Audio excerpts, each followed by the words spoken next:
Halo minasan, gimana? Masih semangat belajar bahasa Jepang? Oke, pada video kali ini kita akan bahas apa ya?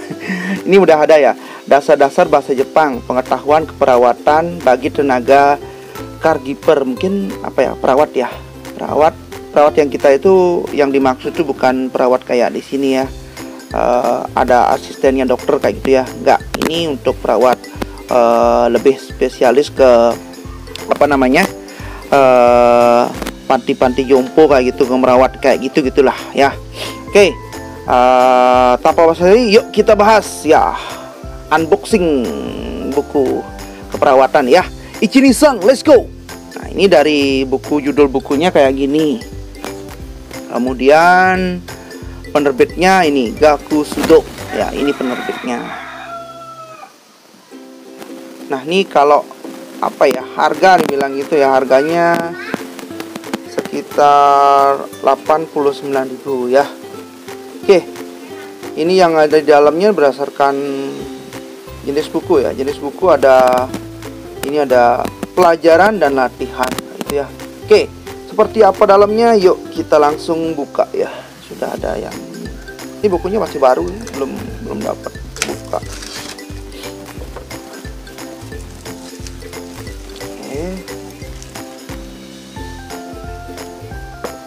Nah, ini kata pengantar nih umum ya, umum yang dulu. Dari daftar isinya sendiri, ini kita zoom dikit ya. Nah, ini ada mengamati, mencatat, etika, tata karma, nomor 5. Berkomunikasi, nomor 6. Bekerja sama, metode Jepang. Ini karena saya bukan bidangnya gitu ya, tapi nggak ngerti juga gitu ya. Cuma dari bukunya daftar isinya kayak gini. Nah, ini 11 kecelakaan, terus 12 pencegahan penularan. Ini isinya tentang itu ya. Kalau seandainya mungkin kalian memerlukan kayak gitu, ya udah berarti pas itu apa yang ada di daftar isi di buku ini gitu ya. Rekreasi ada juga. Kemudian ada istirahat, terus mengganti spray obat, ini pasti diperlukan ya. Masa akhir kehidupan ini gimana, kayak serem banget. Nah, yang bagusnya ini ada pembendaharaan kata, ada Jepang Indonesia, Indonesia Jepang, artinya kamusnya kayak gitulah ya. Ini kata-kata yang memang digunakan di buku ini gitu ya, nggak perlu ya kita repot-repot cari kamus kayak gitu. Ini sudah dilengkapin kayak gitulah. Oke, langsung kita lihat modelnya ya. Nih, naikin dulu.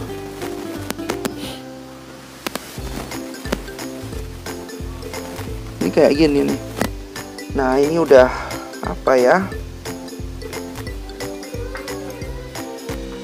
senior caregiver, pekerjaan profesional yang melibatkan manusia dan para pasien senior yang sudah berusia lanjut. Jadi udah jompo kayak gitulah ya. Itu maksudnya. Nah, ini kita langsung ke prinsip dasar perawatan dan perusahaan nih. Prinsip dasar dan perawatan perusahaan ini yang pertama ada hormati kebiasaan. Kita harus menghormati kebiasaan dari pasien itu ya.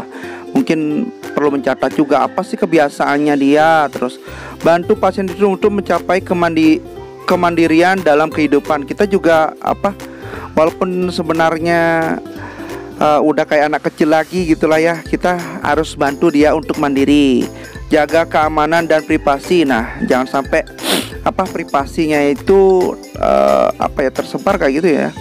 Utamakan tindakan pencegahan, jadi bukan pengobatan ya, tapi pencegahan. Berikan kebebasan pasien senior. Kemudian lakukan perawatan dan pengasuhan yang bermartabat ya. Jadi ada martabatnya ini ya, martabat lor gitu, bukan ya.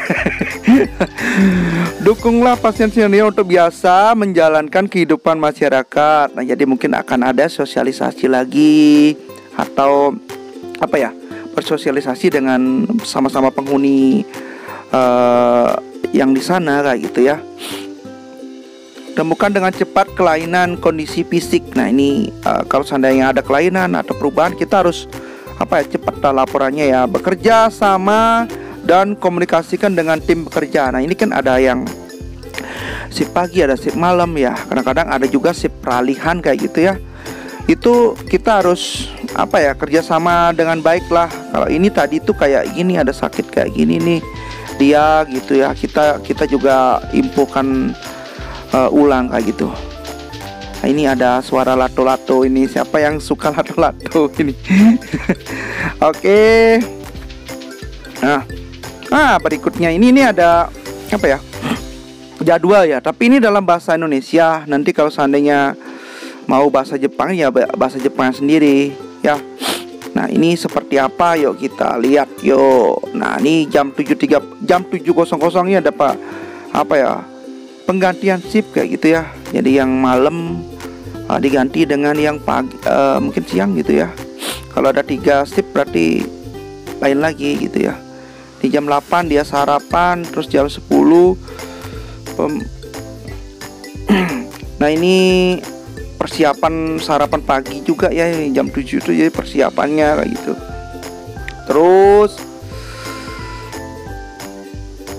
membangunkan. Nah kalau seandainya dia pesan tolong saya bangunin jam segini kayak gitu ya, ya udah kita harus kita harus bangunkan jam segitu gitu ya. Jangan sesuai jadwal umum kita. Makanya di sana harus ada catatan, masing-masing pasien punya catatan sendiri kayak gitu. Memberikan bantuan cuci muka juga kayak gitu. Ini dalam bahasa Jepang, nanti bakal ditulis semua dalam bahasa Jepang. Kita juga bisa harus baca juga gitu ya.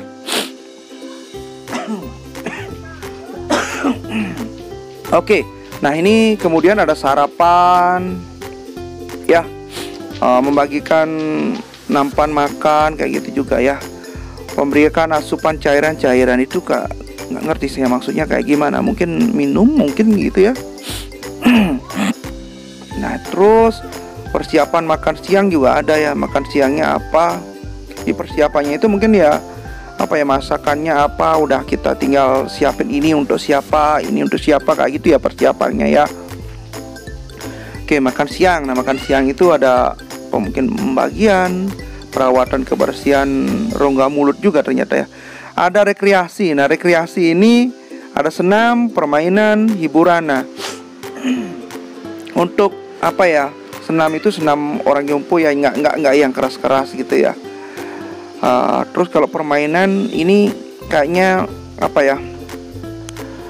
wajib tuh kita bisa semacam kayak origami. Kalau yang senang origami kayak gitulah, kayaknya bakal sangat diperlukan sekali untuk hal-hal gini gitu ya. Pemberian asupan cairan ini, asupan cairan ini ada teh, kopi, susu. Nah dia maunya apa gitu, dia mau ini juga. Dalam bahasa Jepang berarti yang gini harus siapin bahasa Jepangnya nih apa ya. Oke, nah berikutnya ini udah sampai jam 16.30 ya, pergantian shift perawat ya. Ini berarti bakal diganti sama perawatnya yang baru kayak gitu ya. Ini untuk yang shift malam itu ya, itu pergantiannya jam segitu. Tapi masing-masing perusahaan kayaknya beda ya. Oke, kemudian ada bagian nampan makan yang itu ya kalau udah makan ya. Terus perawatan kebersihan rongga mulut juga ada nih. Pemberian obat ini, kalau obat ini mungkin yang artinya nggak semua ya, yang memerlukan aja ya. Peralatan ini mencuci peralatan kita juga yang punya tugas itu. Oke, berikutnya ada persiapan tidur ya. Nih mana yang tadinya dibantu gitu ya, untuk tidurnya bisa kan selimutin apa enggak kayak gitu ya. Nah ini jam 20.00 jam 8 ya. Ini udah persiapan tidur, bantu di yang diperlukan. Yang diperlukan tuh masing-masing pasien kayaknya beda-beda keperluannya. Ya udah kita harus checklist itu gitu. Kemudian memberikan obat. Nah mengganti popok. Ini juga orang tua ini kan udah biasanya pakai popok dia, kita juga diwajibkan itu gitu loh. Oke, berikutnya apa ya? Mematikan lampu nih kayaknya untuk yang perlu aja ya. Matikan lampu. Jadi kalau seandainya memang dia request hidupin lampu ya udah. Nah, ada juga berkeliling jam 23, jam 11 ya. Itu mengubah posisi pasien, misalkan mau jatuh dia, kita ubah posisinya, atau kepalanya malah di kaki atau kakinya di kepala. Kita balik-balik gitulah ya. Oke, jam 2 juga kita berkeliling mengganti popok ya. Kalau kayak mungkin yang bangun apa gimana ya, mengubah posisi pasien lagi, pemberian asupan cairan. Nah, jam 6 pagi sama mengganti popok juga kayak gitu. Nah, yang berikutnya mengamati dan mencatat. Nah, ini semua itu ada track recordnya ya, harus dicatat gitu. Pasien senior memberikan perhatian perawatan senior dengan hati, perasaan, sentuhan, kata-kata lembut. Ya ampun, ini memang benar-benar harus dari hati gitu loh. Kalau harus penyabar ya yang perawat ya. Orang sakit aja saya rawat, apalagi kamu kayak gitu ya. Oke. Dirasakan oleh pasien yang terjadi kejanggalan sekecil apapun itu dicurigai adanya masalah. Nah, jadi kalau seandainya ada sedikit perbedaan kita harus catat itu, siapa tahu ada masalah gitu kan. Oke. Nah, berikutnya ini ada pom mengamatinya juga. Nah, ini saat tidur ya.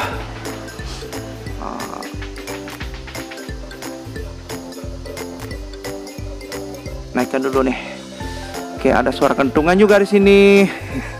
Jadi rame. Saat tidur. Nah, pulas apa enggak tidurnya? Mungkin kalau seandainya bahasa Jepang ini centang aja, hai apa iye gitu ya. Terus posisi tidur, nah ini perlu uraian, benar apa tidak tidurnya. Nah, terus irama napas, mendengkur. Nah, ini kosakatanya kembali lagi ya, kita harus cari lagi ya kosakata yang sesuai dengan posisinya tadi gitu. Terus kekuatan dengkuran saat saat menopang ya, gimana kayak gitu. Terus oke, mungkin bisa dibaca sendiri ya. Karena kalau seandainya gini bisa di skip aja videonya. Terus adakah kegembiraan pada saat makan tuh, gembira apa enggak dia gitu loh. Kalau seandainya bisa dilihat dari senyumnya, senyum apa enggak. Kalau seandainya enggak murung gitu ya udah kita laporkan juga gitu.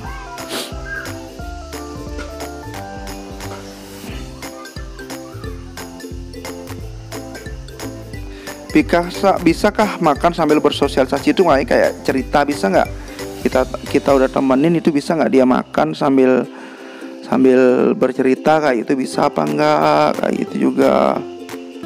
Bagaimana respon terhadap pemberian cairan. Nah, terus ada gejala dehidrasi tidak kayak gitu juga. Itu bagian dari yang wajib kita laporkan kayak gitu. Terus apakah dia menelan dengan baik? Nah, menelan dengan baik gitu, nah, karena kan ada kalau udah tua bisa kesulitan kayak gitu ya, gitu yuk kita laporin kayak gitu. Nah, bagaimana jumlah sarapan yang dimakan tuh, apakah kita kasih banyak gitu tapi ternyata sisa banyak juga misalkan. Nah, itu dilaporin. Oke, nah ini mungkin bisa dibaca sendiri ya karena ada banyak ya. Silakan dibaca sendiri. Kalau seandainya rasa terlalu lambat bisa dipercepat dengan mengubah kecepatan pemutaran. Kalau seandainya mau baca ya ini kan bisa di skip ya, skip. Oh, kayak gini nih yang harus nih ya. Jadi kalian bisa siapkan kayak gitu ya.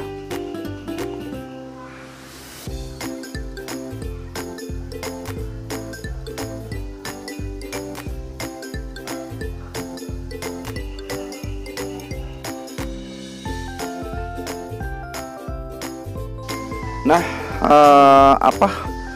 sampai tekanan darah sama denyut nadi juga dicek ya setiap hari kayaknya ini. Kemudian ini saat terjadi dalam kondisi fisik ya. Nah, itu bisa dibaca sendiri. Kemudian di sini ada mencatat. Nah, tujuan pencatatan itu tertera juga di buku ini ya. Terus yang dicatat ada apa aja yang wajib dicatat kayak gitu ya. Pencatatan pada tabel. Pembuatan lainnya ada laporan setiap hari. Ini orangnya gimana ya kayak gitu ya. Terus ada etika dan tata etikanya apa. Nah, itu udah di buku ini dibahas tuntas ya. Ya setidaknya kalau seandainya memang tidak banyak, bisa memberikan bayangan lah kayak gitulah ya. Oh, ini loh kayaknya yang harus saya lakukan kayak gitu lah. Nah, nih contohnya ini ada kondisi sama etika ya. Kondisi, nah kayak gitu. Kondisinya ngapain itu. Nah, terus etikanya gimana, menggunakan kayak gitu ya. Itu ada semua di sini. Terus ponsel. Kalau di kita mungkin bisa jadi pakai HP sambil kerja mungkin hal biasa gitu ya. Nah, di sini itu etika berponsel pun kayaknya diatur ya.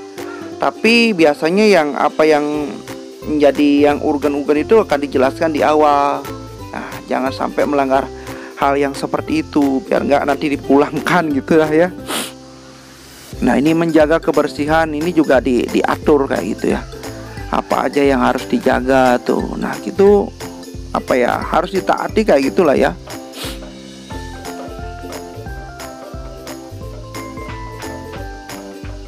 Nah, yang lain ini bisa dicek sendiri ya.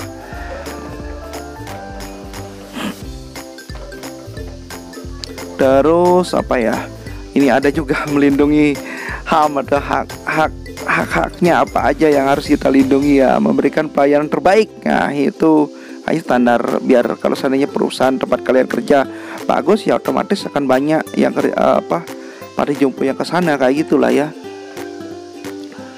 Bahasa tulisan juga diatur kayak gitu ini. Nah, ini udah semakin sini sudah ada situasinya bagaimana, bahasa Jepangnya apa, terus artinya apa. Ini udah di buku ini udah diatur gitu, udah ada kayak gitulah ya. Jadi agak gampang lah. Ini ini kan ada nih. Nah, nih gimana nih, ohayo gozaimasu. Kita cuma bisa bilang itu ya. Kalau pasiennya bakal jawab ohayo gitu aja. Mungkin ya itu juga dibahas kayak gitu. Okagen wa ikaga desu ka? Kyou wa kibun ga ii yo. Ini bahasanya bahasa percakapan ya sama orang tua kayak gitu. Ini udah tepat sekali ya bukunya. Nah, kemudian ini ini kayak gitu semua, hampir bagian besar bahasa Indonesia ya. Apa yang harus dilakukan kayak gitu. Kemudian ada yang daftarnya dalam bahasa Jepang ada nggak ya, gitu ya. Ini ada gambar-gambarnya juga ya. Ini apa yang harus dilakukan itu kayak gitu ada. Itu ada gambar orang jomponya yang perawat cantik. Ini ada ungkapannya dalam bahasa Jepangnya, ada huruf kanjinya juga ya. Jadi wajib belajar sih emang ya. Nah, ini ini ada gambar gigi ya. Ini apakah apa ada dalam bahasa ini apa yang dilakukan ya, kayak nganus limot tuh kayak gimana itu diatur juga. Nah, ini ada bahasa Jepangnya untuk kosakata yang dipakai ya. Kalau ini bagaimana percakapannya kayak gitu, ada semua di sini nih. Ya. Nah, kayak gitu tuh. Nah, itu yang sebelah kiri ini bahasa Jepangnya, yang kanan ini artinya gitulah. Kalau seandainya kita menghafal kan bisa lihat artinya di halaman sebelah kayak gitu ya. Nggak langsung lihat artinya lah. Ini sebagian besar sih kayak gitu ya. Semua udah ada bahasa Jepangnya, ada artinya. Bahasa Jepangnya itu ada alfabetnya sama tulisannya ya. Tulisan ada kanji juga. Nah itu memang harus dilatih emang kayak gitu ya. Terus saat terima tugas gimana kita harus bilang kayak gitu ya. Mungkin apa yang harus ditanyakan, nih pasien yang ini gimana, itu ada juga percakapannya kayak gitu. Aduh. Nah ini kosakata ya, ini kebanyakan kosakata. Kosakata juga nah tadi ya, aduh, kosakata ya. Nah ini ada bagian-bagian ya, bagian-bagian badan itu apa bahasa Jepangnya. Kemudian nah ini tangan, mulut, itu semua udah ada di sini ya. Nah ini kayak kamusnya kayak gitulah ya. Tuh sudah apa yang dipakai. Apakah di sini ada contoh dalam apa ya, tugas kerjanya dalam tulisan Jepang full gitu ya. Ini kosakata semua nih. Ada nggak ya apa namanya tugas kerja yang di depan itu loh? Apakah ada dalam bahasa Jepangnya? Ini masih kosakata semua.